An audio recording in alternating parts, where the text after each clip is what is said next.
This is unfortunate, but it's the truth. Being overly nice to someone on a date can cost you dearly. These are, for you. I thought maybe. Can we just order already? And I'm not talking about paying the bill or an expensive dinner. This applies to everyone as well. Just being a man doesn't mean you're safe. After months of trying online dating, I finally matched with someone I felt comfortable meeting face to face. Her name was Samantha, or just Sam. We had been talking on the phone for weeks, and I genuinely liked her, so I was ready to take the next step. At first, I suggested we meet somewhere simple like a bar, since we both drank alcohol. But Sam had a different idea. I had previously told her that I lived alone, so she thought it would be nice to have our date at my place. I was surprised by that. I could barely believe she was comfortable staying alone in the apartment of a man she had never met before. But she assured me that we had built enough trust to make it acceptable. Still, a small warning went off in my mind. Why wouldn't she want to meet in a public place, in case I was a creepy person? Why come straight to my home? Was she the type who never leaves once she enters your life? Despite that, it was just a small concern, and I wanted to be nice, so I invited her over for drinks. I said I would order food, and we could watch whatever she wanted. She said that sounded great. That night, she arrived around 7 p.m. Her outfit looked modest at first, but when she took off her coat at the door, I saw that the clothes underneath were very bold. I complimented her appearance, but I felt it was a bit much for a first date. Still, I poured some wine, and we started talking in the kitchen. After a short time, we were nearly done with the first bottle of wine, and Sam was already asking if I had anything stronger. I made sure to order food before moving to stronger drinks because I didn't want to drink heavily on an empty stomach. While we waited for the food, we moved to the couch. Even though I offered to let her choose any movie or show she wanted, she left the decision to me. Browsing options was a good distraction because Sam had started getting a little too close, sitting unusually close to me, maintaining intense eye contact, and touching my shoulder frequently. Things stayed awkward for a while. The food arrived, and we ate while the TV played in the background. But as soon as we finished dinner, Sam suddenly tried to get intimate with me. It was tempting and difficult to resist, but I politely declined and said I wanted to take things slowly. She looked visibly disappointed and immediately turned to drinking more alcohol. I agreed to join her because I didn't want to reject her twice in a row, even though I was already more intoxicated than I wanted to be. After another drink, Sam suggested another strange idea.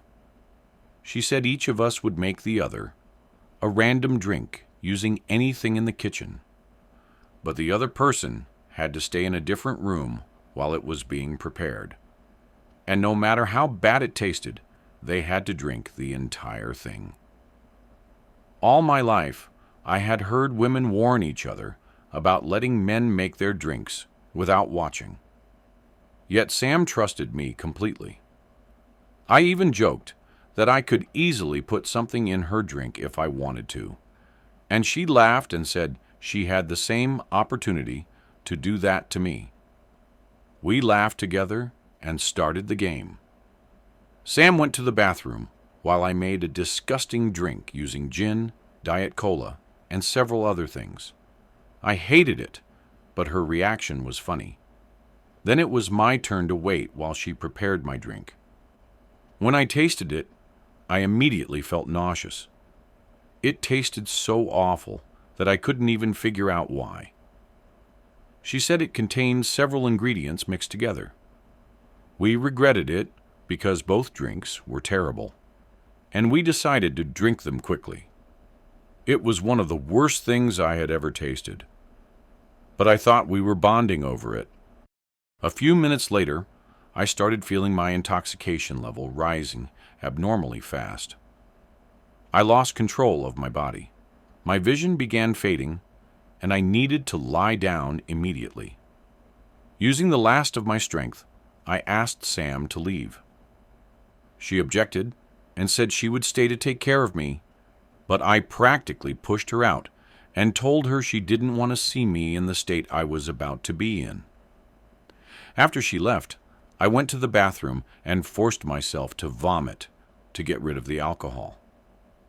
But I started suspecting that alcohol wasn't the only reason for what was happening to me. I felt extremely heavy and could barely crawl to my bed.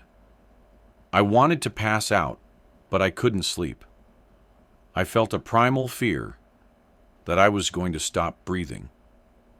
Then I realized I could no longer move my body, and my eyes were wide open, staring at the ceiling. I don't know how much time passed, but at some point someone returned to the apartment. It was Sam. I was unable to move or speak. I tried to ask for help, but she didn't seem concerned. Her face was emotionless with a hint of anger. She told me she could kill me if she wanted to. She placed a small knife near my eye and then on my neck. I tried to resist, but I couldn't.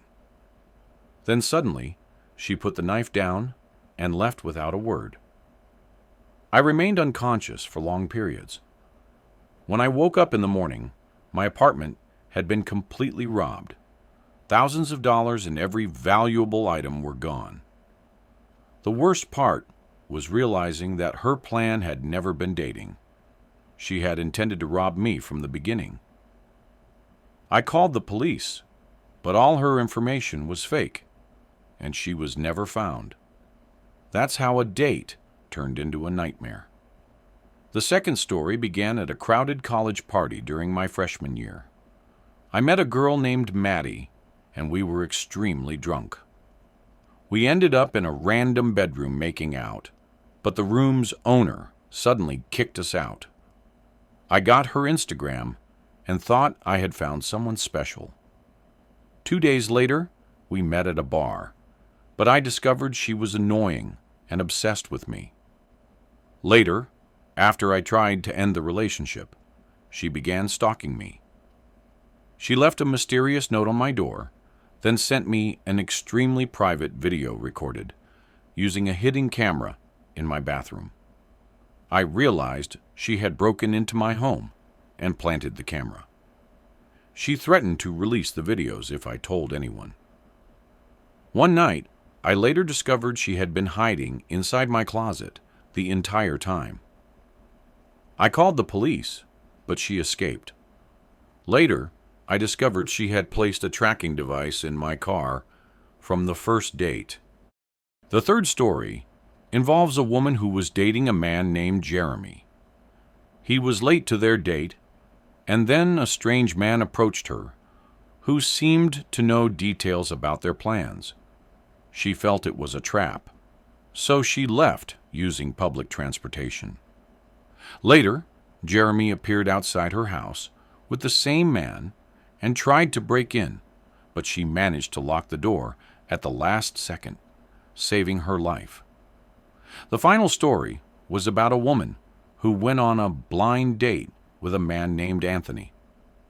During the date, he asked to use her phone for a moment.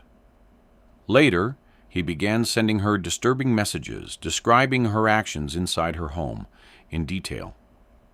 She discovered he had secretly shared her live location through her phone and always knew where she was.